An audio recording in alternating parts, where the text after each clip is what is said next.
Si te preguntaran sobre qué opinión tienes de tu madre, sé perfectamente que aflorarían los sentimientos más nobles y bellos que tienes escondidos en algún lugar de tu corazón. Pero existen madres que tienen un oscuro pasado que no siempre se puede comprender, y menos cuando la vida de las personas que amas se encuentran en peligro. ¿Están listos para esto?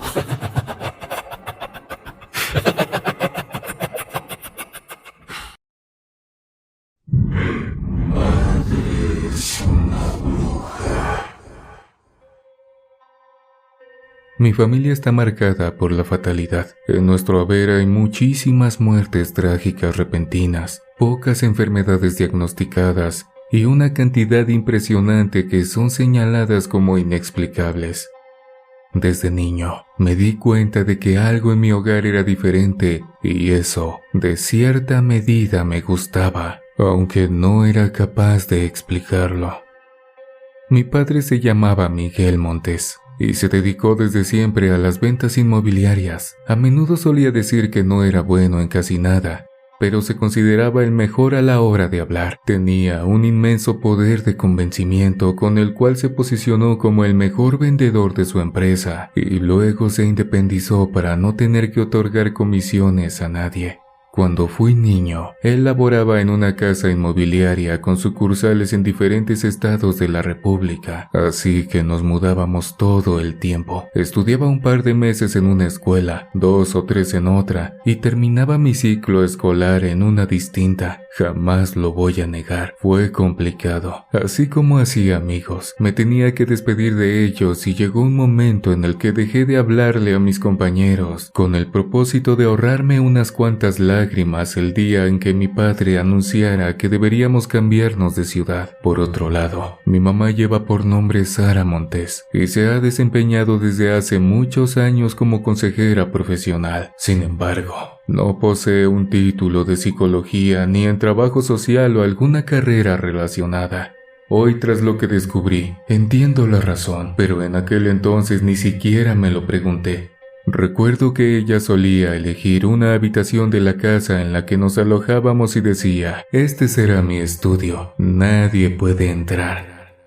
Papá y yo asentíamos sin rechistar. No hubo una sola vez en la que me haya dado curiosidad mirar tras la puerta de esos espacios, pero si cierro los ojos, visualizo a las señoras que acudían para consultarle cosas. Eran mujeres de rostros tristes que, tras oír a doña Sara Montes, se iban con una sonrisa. Efectivamente, como podrán notar, llevo 2 apellidos iguales. Soy Carlos Montes Montes, y tal circunstancia tiene una explicación. Mis padres están distanciados por varias ramificaciones familiares, pero al final son primos lejanos. En este momento las cosas todavía parecen inconexas, aunque tal como me pasó a mí, irán comprendiendo la justificación de cada circunstancia extraña que estaba ante mis ojos y que, no sé por qué, las ignoré. La vida en la que iba de un lado para otro llegó a su fin cuando cumplí 11 años. Una tarde de marzo, mi madre preparó una cena exquisita. Sirvió un asombroso lomo de cerdo con salsa agridulce, acompañado por espagueti a los 3 quesos y un jugo de cítricos que ella misma exprimió. De inicio, me sentía como en una fiesta.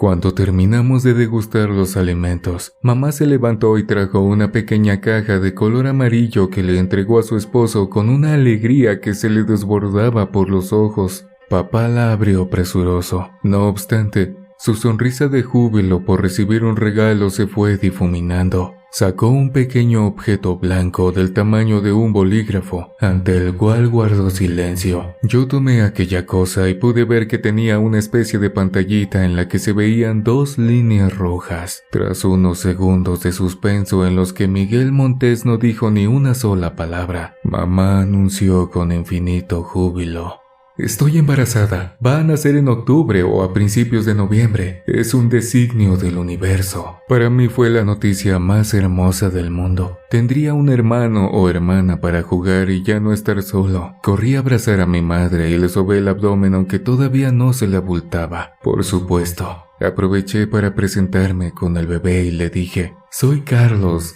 tu hermano. Te prometo que voy a protegerte siempre.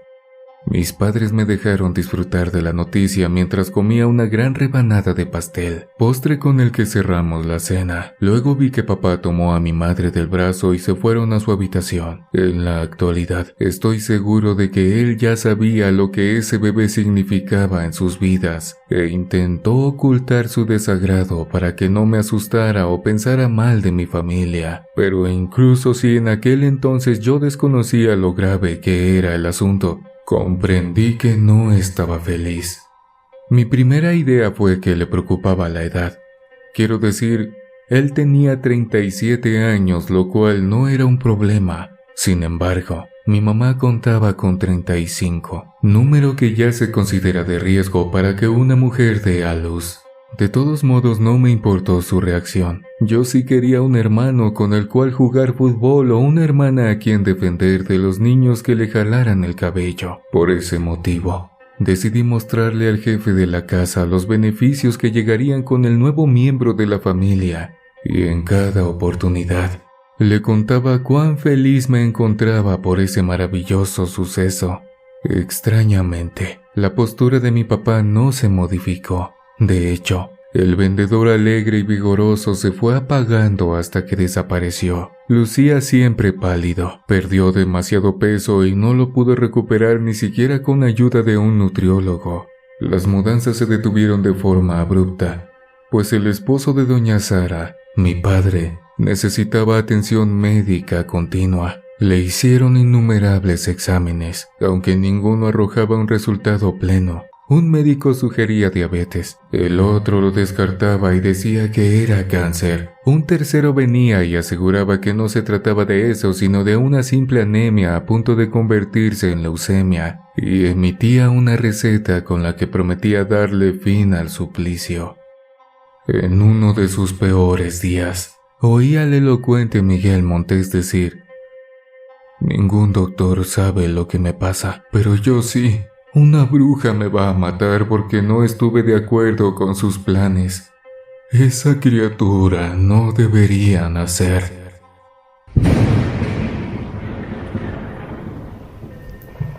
Incluso si escuché eso de forma fortuita, quise preguntarle a mi padre por qué lo dijo, pero la vida decretó que tal evento no ocurriera. Esa misma tarde, su organismo colapsó. Su corazón falló y tuvo que ser trasladado de emergencia a un hospital donde falleció pocas horas después. Al siguiente día, mamá me entregó un traje de color negro y me llevó al cementerio para sepultar al hombre que me engendró. Lo vi en el féretro y me pareció que ese señor no era Miguel Montes, mi papá, sino un anciano cuya vida llegó al final de manera natural. Su pelo negro se había tornado grisáceo. La piel tersa de su cara estaba arrugada. En sus manos resaltaban unos dedos esqueléticos y su cuerpo, antes vigoroso, parecía haberse encogido. Mi madre, con un vestido negro que resaltaba la mágica belleza de su estómago, recibía condolencias con los ojos enrojecidos. Cuando el sepulturero se lo indicó, depositó una flor blanca sobre el ataúd y arrojó un puño de tierra con el cual le dijo adiós a su compañero de vida. Durante la noche, le pedí a mi mamá que me dejara quedarme en su cama y ella aceptó. Dormí con una mano sobre su barriga y de vez en cuando sentía el movimiento de mi futuro hermano o hermana. Hasta ese momento, mis padres no habían querido saber si se trataba de una niña o un niño, así que yo tampoco lo sabía. Los días siguientes a la muerte de mi papá fueron sombríos, pero también implicaron un cambio positivo. Dejé de ver médicos entrando y saliendo de mi hogar. Fui consciente de que ya no tendríamos que mudarnos otra vez y de que la transición entre la primaria y la secundaria sería la última en donde dejaría de ver a mis compañeros. Luego de tantos años, podría hacer amigos sin temor o dejarlos para irme de la ciudad. Así pues, los 2 meses restantes del embarazo de mi mamá estuvieron caracterizados por un extraño duelo en el que, si soy sincero, nadie estuvo triste. Ahora que soy mayor y he descubierto lo que más adelante les contaré, soy consciente de lo anormal que fue aquella temporada. Mi padre fue un buen hombre. Era responsable, trabajador y amoroso. Siempre que yo necesitaba algo, él me ayudaba y no importaba lo difícil o tedioso que fuera. Con mamá, siempre actuó de forma caballerosa. Nunca escuché que le levantara la voz y de hecho, tampoco presencié una pelea entre ambos. Lo que yo recuerdo de mis padres es que se llevaban muy bien y se amaban mucho. No obstante, al fallecer papá, pareció que no existió. Tras el sepelio no volví a llorar y pronto me encontré jugando con la misma alegría que sentía antes del funeral. Mamá también actuó de esa forma. Los primeros días portó ropa negra. Sin embargo, pronto la cambió por sus hermosos vestidos floreados. En alguna ocasión le preguntaron por qué lo hacía y dijo: «Debo apartar la tristeza para que no le haga daño a mi bebé». De esa manera transcurrió un tiempo. Mi papá ganaba bastante dinero en su negocio. Nos dejó un buen ahorro y un seguro que nos permitiría pasar varios años sin preocupaciones. Además, mamá no dejó de recibir mujeres que necesitaban de su ayuda con sus problemas y a quienes les cobraba por sus consejos. En realidad, a nivel económico, no resentimos la ausencia del integrante fallecido. En fin, cuando menos nos dimos cuenta, octubre llegó y con él ese ambiente ventoso, cargado con el aroma misterioso de la época: pan de muerto, cempasúchil, mano de león, copal y ofrendas para las ánimas. El 31 de octubre por la noche, mi mamá me tocó el hombro y me dijo que preparara una mochila porque debíamos ir al hospital. Dejamos la casa y tuvimos que caminar en medio de innumerables personas disfrazadas de esqueletos, brujas, demonios y otros personajes populares. Luego tomamos un taxi y nos llevó al hospital donde Sara le comunicó a una enfermera: «Tengo programado un parto». La señorita consultó en una computadora y asintió con una sonrisa. Después de eso, a mí me llevaron a una sala donde me dijeron que podía jugar, ver la televisión o cenar algo, pues disponía de una mesa con aperitivos y un centro de entretenimiento.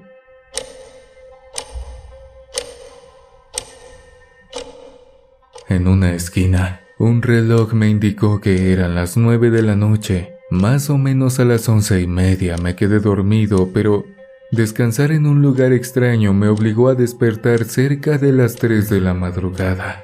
En ese horario,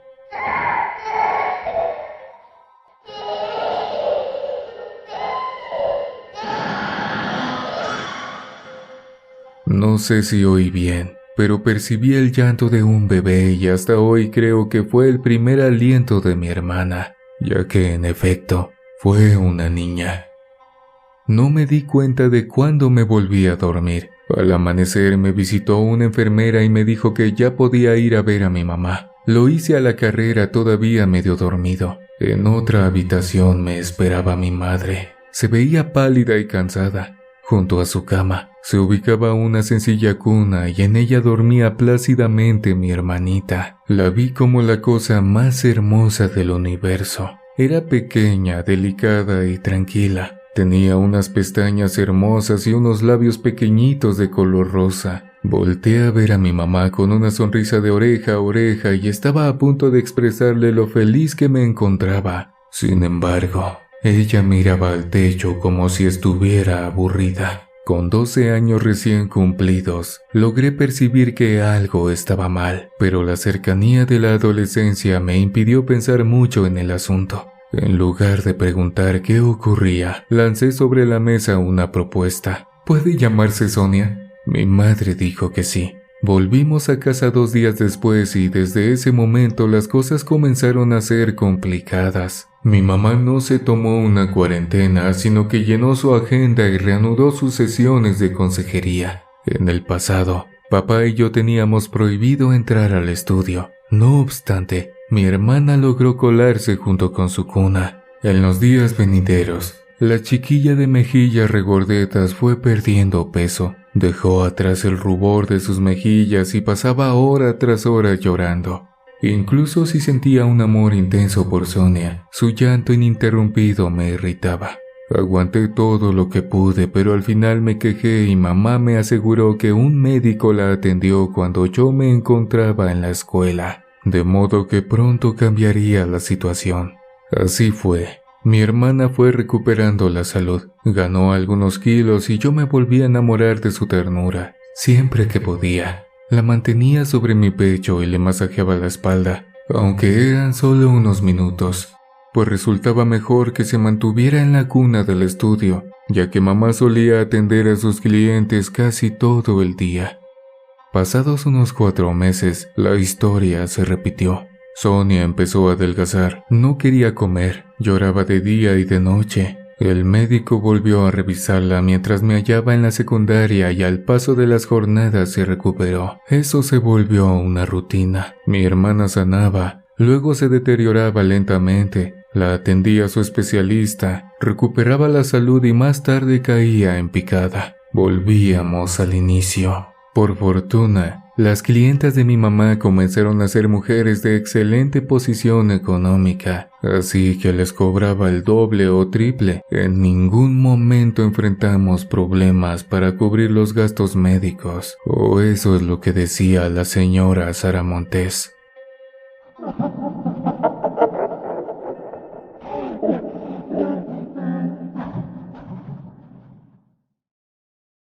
Al transcurrir el tiempo fui avanzando en mi formación académica, terminé la secundaria e ingresé a la preparatoria. Cumplí 16 años y mi hermana alcanzó los 4. En numerosas ocasiones me preparé para perderla, ya que su extraña salud parecía una montaña rusa. A veces estaba regozante y hermosa, luego decaía hasta un estado moribundo. No obstante, en el último minuto su organismo se reponía como si se tratara de un verdadero milagro. El ciclo se volvió natural y aunque me dé un poco de pena decirlo, dejé de hacerle caso. En el fondo de mi alma sabía que podría enfrentar cualquier cosa terrible que le ocurriera y ponerse bien. Por eso me dediqué a estudiar y a vivir lo que un muchacho debe experimentar antes de su mayoría de edad. En esos días, también apareció Dayana, una chica que ingresó a mi preparatoria a medio curso y que pronto se convirtió en mi novia. Con las hormonas alborotadas, si mi hermana volvía a enfermarse, yo ni me enteraba. Empecé a pasar más tiempo fuera del hogar familiar que en él.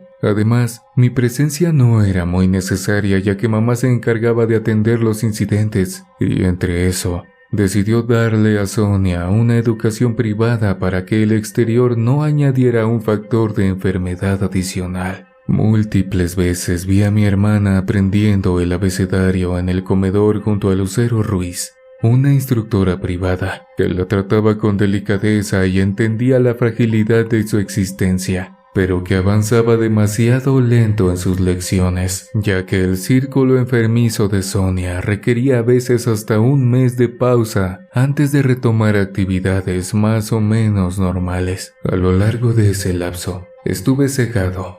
Fui un joven que decía amar a su hermana y le contaba a cualquiera que lo quisiera escuchar sobre la fortaleza de una niña llamada Sonia, quien desde su nacimiento tuvo que batallar con la muerte y de momento seguía ganándole cada pieza ejecutada por la orquesta de la vida. No obstante, al llegar a casa, lo que le sucediera a esa pequeña me dejaba de interesar. Permanecía en mi habitación escuchando música, jugando videojuegos o hablando por teléfono con mi novia. Mi madre se la pasaba dentro de su estudio y la mayor parte del tiempo ahí también permanecía Sonia, pues si se ponía mal, sería más fácil atenderla. En ningún momento contemplé la posibilidad de que mi hermana pudiera interrumpir una sesión que, según me imaginaba, era como una terapia psicológica, y de acuerdo con mis observaciones, eso no pasó nunca. ¿Pero por qué? Si los niños juegan, ríen, lloran y ansian descubrir la inmensidad del mundo. En fin, tenía 12 años más que mi hermana, un valor en edad que puede observarse pequeño, pero fue el detalle que me llevó a descubrir las cosas extrañas que reinaban en mi casa. No pude ingresar a la universidad. Hice todos los exámenes posibles y en ninguno obtuve el resultado suficiente para matricularme. Solicité medicina y fallé. Intenté ingresar a enfermería y no tuve éxito. Quise ver si una ingeniería sería la opción, mas no lo fue. Mi última oportunidad de la temporada la gasté en una universidad pública y ni siquiera para psicología fui suficiente. Ese verano me recluí en mi cuarto e incluso ahí me enteré de la manera en que mis amigos comenzaron la etapa más importante de sus vidas. Yo me quedé atrás. Contemplé cómo se alejaban y entre ellos también se fue mi novia. Solo, decepcionado y enojado conmigo mismo, empecé a vagar por las calles. Conocí el alcohol, algunas sustancias menores y descubrí una cuestión curiosa. Se suponía que me llevaba muy bien con mi mamá y mi hermana, pero hacía mucho que me movía a solas por el mundo. Siempre encontraba dinero para pagar mi colegiatura, útiles y menesteres necesarios como ropa, zapatos y pasajes sobre la carpeta del comedor. En el refrigerador nunca faltaba algo para calentarlo y comer. La casa lucía impecable, sin una pizca de polvo, pero mi madre se la pasaba atendiendo a sus clientas. ¿En qué horario realizaba aquellas actividades? Además, no se enteró de que llegaba ebrio o drogado. Y si lo hizo, ¿no se supone que me amaba? Al menos una llamada de atención debió haberme hecho. No éramos una familia fragmentada, sin embargo, bajo los influjos de la hierba, fui capaz de aceptar una realidad escalofriante. Compartíamos una vivienda sin lazos familiares. Creíamos vivir en una hermosa familia, pero no teníamos ninguna. Sin explicación, mis inquietudes se difuminaron tal como ocurría con el resto de los temas que me intrigaban. No obstante, en mis andares, un conocido me invitó a trabajar con él en la ciudad y opté por acompañarlo. El trabajo consistía en vender seguros de puerta en puerta, así que me inspiré en mi padre y lo seguí durante casi 3 semanas. En ese lapso me di cuenta de que heredé el asombroso talento de mi progenitor y terminé cerrando más tratos que mi amigo, así que recibiríamos mejores ganancias. El alejamiento de la casa donde mi madre decidió establecerse tras la muerte de su esposo generó en mí pensamientos similares a los que experimenté tras un par de cigarros felices. Empecé a cuestionar las actitudes de Sara Montes, las enfermedades de mi hermana y la ausencia maternal que contrastaba con los espacios limpios, la comida recién hecha y el dinero dispuesto para lo que quisiera. No sabía qué era, pero intuía un comportamiento insólito, casi maligno. Por eso decidí que me independizaría, a pesar de tener solo 18 años. En cuanto volví a casa, me sentí como si hubiera entrado en otro mundo. Bajé del taxi en la dirección correcta y desde ahí pude ver una vivienda descuidada, antigua y con la pintura descolorida. El jardín se encontraba lleno de hierba y los ventanales tenían algunos cristales rotos. Enseguida, en un acto de infinito desconcierto,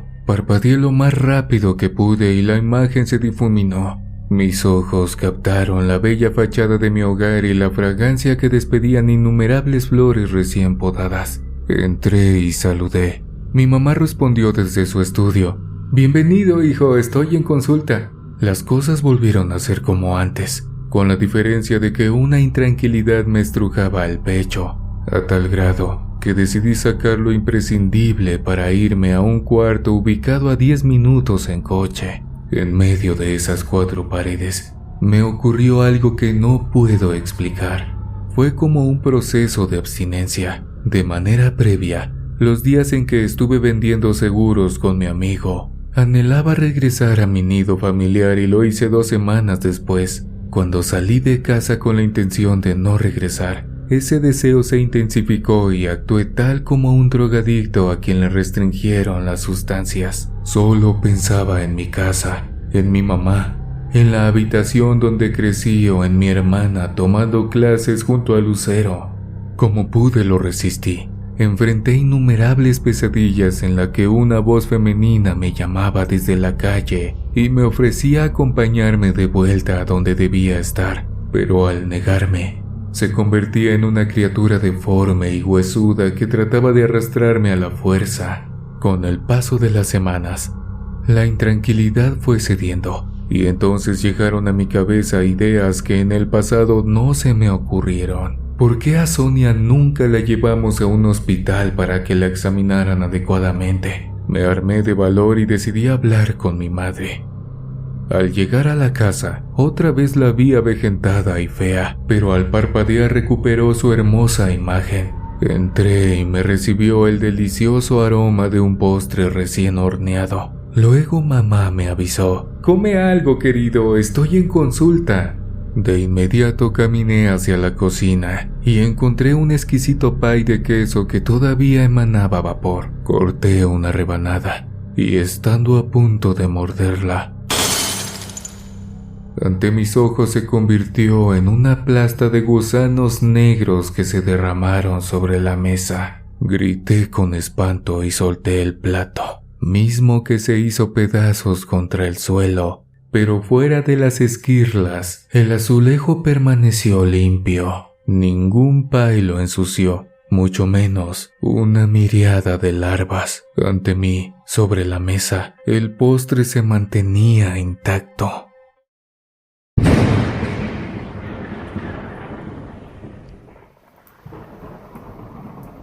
Más y más cosas extrañas. No probé un solo bocado de lo que ofrecía la cocina. Esperé a que la clienta se fuera. En esa ocasión se trató de una mujer de unos 35 años con los dedos repletos de anillos dorados, el cabello recogido de forma impecable y ropa de marca. Abandonó la casa llena de satisfacción, como si acabara de borrar sus problemas y se hubiera asegurado un futuro maravilloso. En el pasado, no supe qué yacía detrás de la puerta donde mamá establecía su área de trabajo, tampoco qué les decía a las mujeres para resolver sus problemas, pero ese día quise saberlo. En cuanto salió Sara Montes, se dibujó una sonrisa en su rostro y corrió a abrazarme. Me comentó lo feliz que estaba de verme, pero yo solo tenía ojos para la habitación privada, sitio del que salían unos suaves quejidos. De inmediato pregunté cómo estaba mi hermana y mi madre me dijo que estaba tan delicada como siempre, pero que mantenía una estabilidad adecuada para su condición. Ese fue el escenario perfecto para exponer mis intenciones. Propuse llevarla a un hospital a fin de que recibiera la atención necesaria. Sin embargo, recibió una respuesta tajante: «Sonia no se va a mover de esta casa». No hubo más explicaciones. Volvió a su estudio y ninguna de las dos salió a despedirse de mí cuando me fui. No había duda. Debía entender lo que pasaba, incluso si se trataba de algo horrible. Al siguiente día volví como si nada hubiera pasado y mi madre me recibió con cierta sospecha, pero pronto aceptó y recuperó su rostro alegre, sobre todo porque le dije que me quedaría hasta nuevo aviso. Para la cena me ofreció pollo al horno con papas y legumbres verdes, platillo que rechacé diciendo que comí con el amigo que me dio alojamiento temporal a modo de despedida. Hacia las 9 de la noche, mi mamá condujo a Sonia hasta su cuarto y la animó a ponerse bien para continuar sus lecciones con la señorita Ruiz. Más tarde ella se dirigió al suyo. Dejé pasar un par de horas y me levanté de la cama en la cual dormí desde los 10 años hasta los 18.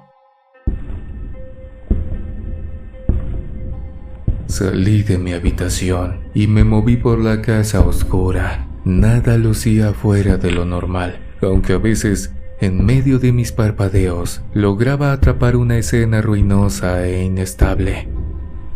Me dirigí hacia el estudio y tomé la manija esperando que se hallara cerrado, mas no fue así. Entré al recoveco que siempre estuvo prohibido para mí y me sentí decepcionado.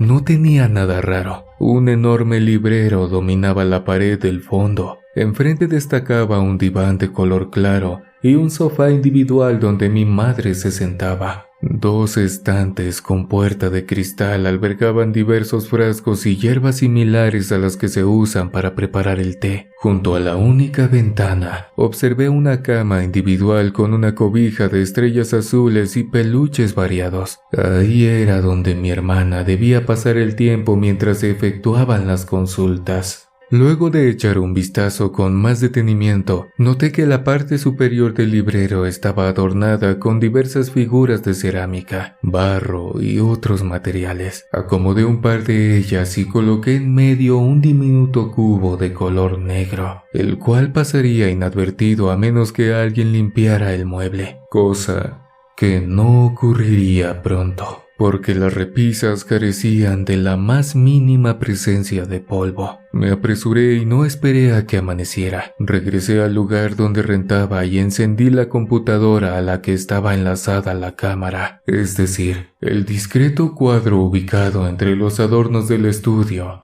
en el cual mi madre afirmaba trabajar. Como no pasó nada en el resto de la noche, dormité y dejé que comenzaran las actividades que tanto anhelaba observar. A las 9 de la mañana, la puerta se abrió e ingresó mi familia. La señora Sara se hallaba espléndida, pero Sonia caminaba arrastrando los pies. Se fue directa a la cama y se acurrucó hecha un ovillo. Media hora más tarde, tocaron el timbre.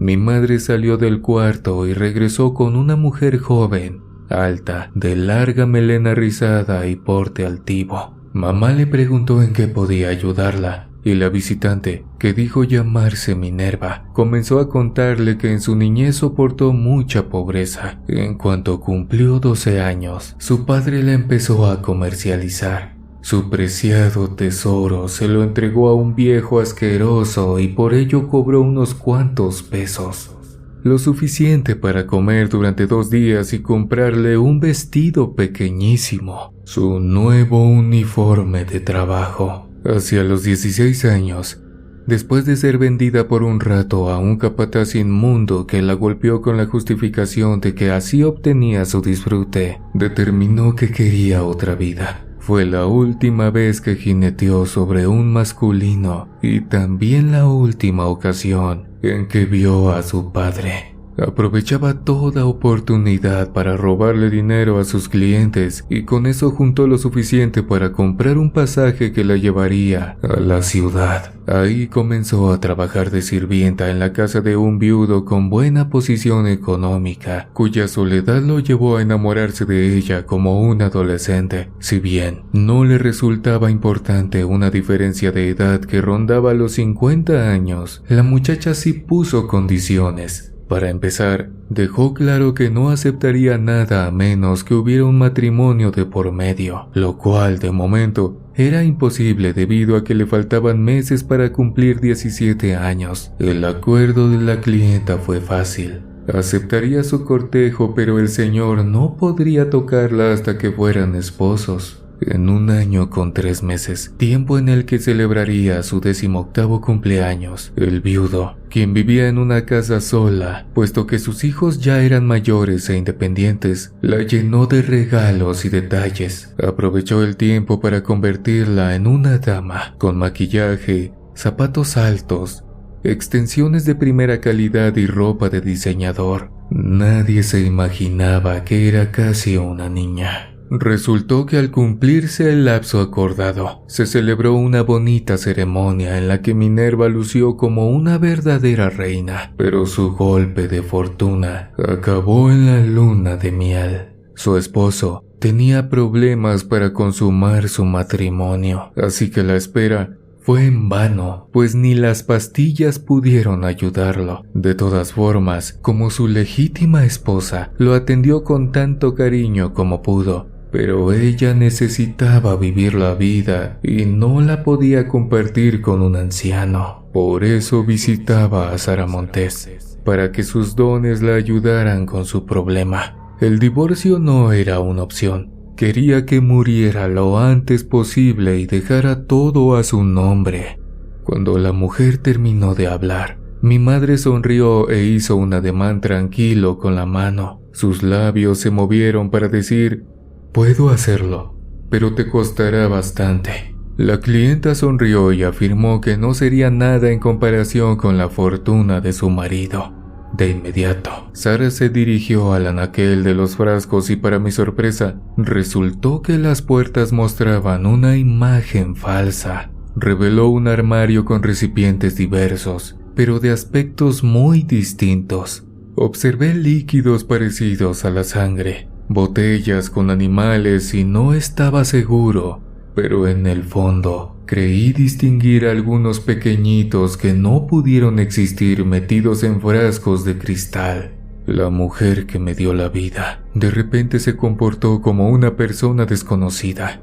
No obstante, su actuar era seguro y preciso. Tomó varios líquidos y lo reunió en una botella con gotero que le entregó a la mujer. Le explicó: 10 gotas diarias, no más, o lo desaparecerás demasiado rápido y serás sospechoso. En un mes te convertirás en la viuda más codiciada de tu zona y también la más rica. Minerva agarró el brebaje y lo guardó en su costoso bolso, del cual extrajo un grueso fajo de billetes. Al parecer, la cantidad fue suficiente porque mi madre la tomó con una mueca eufórica y despidió a su clienta. En todo el rato, Sonia permaneció dormida. No se enteró de nada.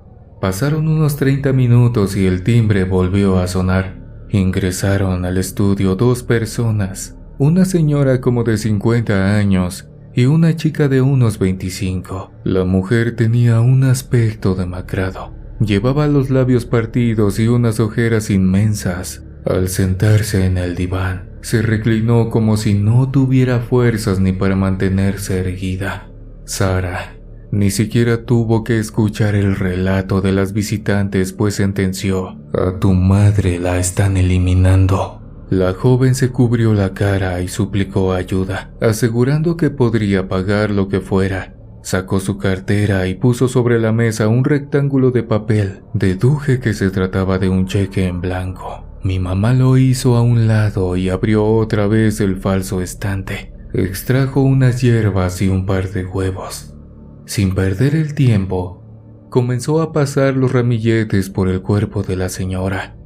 A través del lente, pude notar cómo las plantas se iban poniendo negras. Al ver eso, Sara tomó otro rollo de hierbas y repitió el proceso mientras decía: el trabajo es fuerte, pero mis espíritus lo son aún más. Acto seguido, emitió un canto extraño en un idioma que no reconocí. Tras usar varios manojos de plantas y constatar que el último ya no se oscurecía, tomó un huevo y repitió la operación. Luego lo quebró en un recipiente de cristal y se tapó la nariz. Tu madre va a vivir, pero van a tener que venir 2 o 3 veces más. Hay que hacer ciertos procedimientos para librarla de las maldiciones que le han hecho, le dijo a la chica. Ella asintió sin rechistar. La dama, a la que amé con un cariño inexplicable porque la calificaba como la mejor mamá del universo, tomó otro huevo y lo utilizó para ejecutar una segunda limpia. Al terminar lo rompió en el mismo plato, pero no se quejó. Les informó a las mujeres que eso las dejaría reponerse del daño, pero que volverían en 6 días y que llevaran una fotografía de su vecina, una señora pelirroja, la causante de sus pesares. La chica comentó que siempre sospechó de esa despreciable persona, pero que no la creyó capaz de hacer algo tan espantoso. Anotó una cifra en el cheque y lo firmó asegurando que pagaría lo mismo por las siguientes sesiones. La enferma se levantó sola, aunque parecía aturdida, tenía mejor aspecto. En cuanto salieron del estudio y se escuchó el seguro de la puerta principal, mi madre levantó el plato con los huevos y se acercó a la ventana. Con la luz del exterior, la cama captó un líquido negruzco espumoso, como si los huevos hubieran estado podridos. Sacó una cucharita de su anaquel y revolvió la sustancia. Enseguida se acercó a mi hermana, la despertó y le dijo: Mi niña, debes tomarte esto, corazón. Necesito de tu ayuda. Sonia se negó al principio, alegando que siempre le daban náuseas al beber esas cosas y le dolía el estómago. Pero mamá le prometió llamar a Lucero para que la visitara y le enseñara un poco de matemáticas, y con eso la convenció. Tras ingerir hasta la última gota, mi hermana se retorció sobre la cama y gritó desesperada.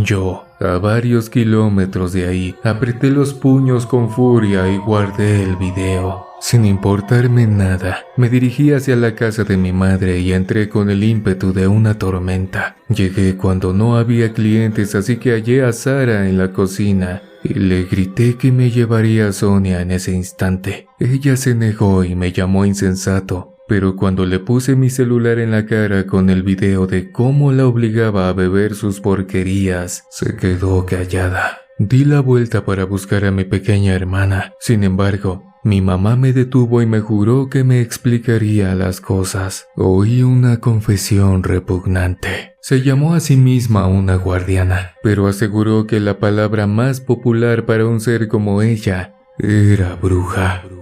Así sin titubeos me reveló ser una bruja y señaló con insistencia: no hay brujas de un solo tipo. Algunas son ancestrales, cambian sus cuerpos a voluntad o se convierten en esferas de fuego que bailan durante la noche para invocar favores de luz o sombra. También hay brujas que aprendieron a hacerlo.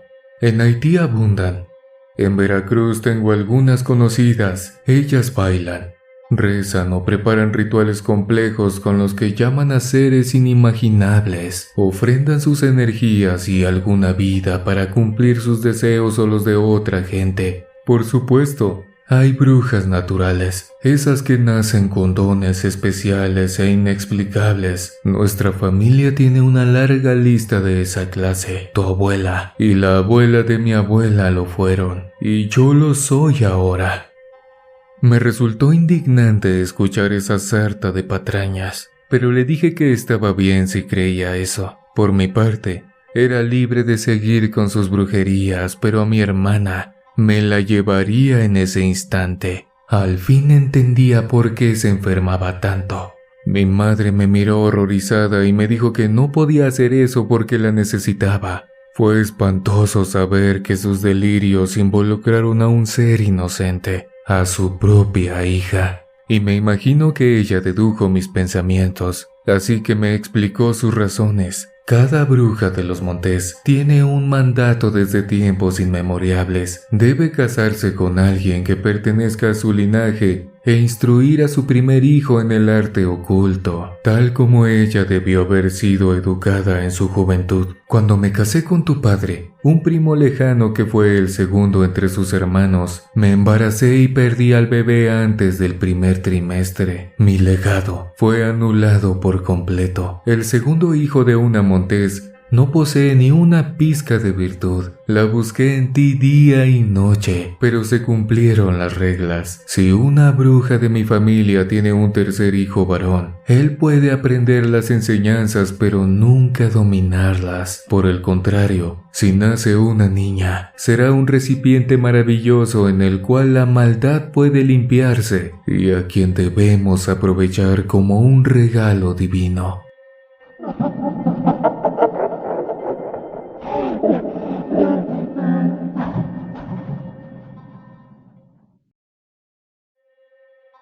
Carlos, hijo, tu hermana ayuda a otros a sanar. Ella bebe las cosas que gente mala les impone y su cuerpo se encarga de sanarlos. Sonia recibe hechizos, maldiciones, espíritus y demonios que aquejan a otros y luego los purifica. Cuanto más crece, mayor es su virtud y puedo atender a gente en peor estado. Ellos pagan cuanto pido. Quizá hubiera podido entender la primera parte de su argumento, pero las últimas frases que emitió me asquearon por completo. Mi madre creía ser una bruja y estaba cegada por una avaricia enfermiza, de modo que usaba a su hija para concretar sus supuestas labores. ¿Qué madre es capaz de hacer eso? Incluso si se trataba de un relato verdadero. ¿Qué madre sacrificaría a su pequeña? ¿Acaso usaba el dinero que recolectaba? Me parecía que solo lo reunía para sentirse poderosa. Tenía muchas preguntas y teorías. Sentía lástima por mi mamá y también me provocaba miedo. Dudaba con respecto a lo que haría y deseaba que me rescataran de aquella pesadilla. No vi de dónde, pero de repente me tendió una taza de café y me invitó a beberlo para calmarme. Le dije que no y le propiné un manotazo a los trastes. Los vi volar, mas no oí el estruendo de la cerámica al romperse. Al mirar hacia la mesa, ahí estaban la taza y el platito intactos. Me levanté con los ojos llorosos. Fui por Sonia y la tomé en mis brazos. La niña tenía fiebre y una palidez escalofriante, también una ligera capa de espuma entre sus labios. Mi hermana estaba siendo envenenada. Caminé hacia la puerta, pero ahí se hallaba Sara Montes y levantó la mano como si me fuera a dar una cachetada. No me golpeó, pero mi mente visualizó una escena en ella. Yo sacaba a Sonia de la casa, la llevaba a un hospital y la atendían con rapidez. Los exámenes arrojaban enfermedades terribles y eso causaba que la llenaran de tubos. Vi sus brazos llenos de moretones debido a las intravenosas que le aplicaban, así como un tubo saliendo de su garganta para ayudarla a respirar. La contemplé retorciéndose debido a las convulsiones que experimentaba lejos de la casa y percibí la indiferencia que mostrarían los especialistas, ya que desde el primer momento creerían que mi hermana no tenía salvación. Los meses agravarían su estado. Le saldrían escaras, esas heridas que surgen por estar mucho tiempo en postración. Mis ojos derramaron gruesas lágrimas, sin embargo, mi padre abrió la puerta de la habitación donde Sonia sufría y me miró de frente. Nada de esto es real, hijo. Llévatela. Oí sus palabras tan claras como si las hubiera dicho a mi lado, y eso me sacó del trance. Ante mis ojos apareció una señora con la piel maltratada y el pelo canoso. Aparentaba más de 70 años. Tenía el mismo vestido de mi madre y sus ojos eran idénticos. No obstante, su cuerpo se veía muy distinto. Estaba encorvada y sus pechos caídos se balanceaban al respirar. Me gritó que no me podía llevar a la niña y descubrió una dentadura llena de caries. A lo mejor quería asustarme, pero eso solo me causó repulsión. La empujé para apartarla de mi camino y salí apresuradamente. Crucé el jardín sintiendo que unas manos invisibles me jalaban la ropa para impedir que me alejara. Sin embargo, logré vencerlas. Atravesé la calle tan rápido como pude. Un taxi se asomó por la avenida y le hice la parada. Mientras llegaba, miré hacia atrás y vi a mi mamá, tan hermosa como siempre, recargada sobre la puerta principal. Desde ahí me dijo: Mi niño, tan fuerte como su padre, pero incapaz de ganar. Los encontraré sin importar a dónde vayan. Cuando escuchen a una rana cantar, esa seré yo. Si se lo preguntan, han pasado casi 8 meses. A Sonia no le ocurrieron cosas horribles cuando la alejé de nuestra madre. Por el contrario, los análisis de laboratorio detectaron algunas bacterias que desaparecieron con las medicinas correctas. Recuperó la salud de manera gradual y su piel blanca se fue pintando con un rubor precioso. El ideal para una niña de 7 años. A pesar de que no ha sido fácil encargarme de ella, verla feliz es un alivio enorme. No llegó a comprender lo que sucedió, así que no tiene traumas, solo una que otra duda. Sé que apenas cumplí 19 años, pero continúo vendiendo seguros y me va bien. Con eso nos las arreglamos para pagar su escuela, sitio en el que demostró ser brillante, pues lleva las mejores notas del instituto. Al principio pensé que llegaría algún trabajador social para recuperar a mi hermana y llevarla de nuevo con Sara Montes. Mas no ocurrió nada parecido. Nunca nos buscó nadie, ni mi mamá. A lo mejor no puede salir de la casa, quién sabe. Aún así, decidí que nos cambiaríamos de casa y que cada vez pondríamos más distancia entre esa mujer y nosotros. Sobre todo, porque una tarde comenzamos a escuchar el croar de una rana y cada noche sonaba más y más cerca. De inmediato recordé la amenaza de mamá, y aunque sigo albergando cierto escepticismo, sé que viví cosas demasiado raras y prefiero no arriesgarme. Todavía no lo comprobamos, pero no me cabe la más mínima duda de que tarde o temprano, la rana se oirá sin importar en qué lugar estemos. En un 10º piso, en una zona extremadamente cálida o cerca de la playa. No puedo mentir, me da miedo. A veces tengo sueños horribles, luego veo a Sonia y me lleno de una fortaleza grandísima. Voy a luchar contra lo que sea y venceré, incluso si las cosas parecen imposibles, porque el amor de un hermano es más grande que cualquier mal, hasta el que representa una bruja o una madre perturbada. Mi madre es una bruja.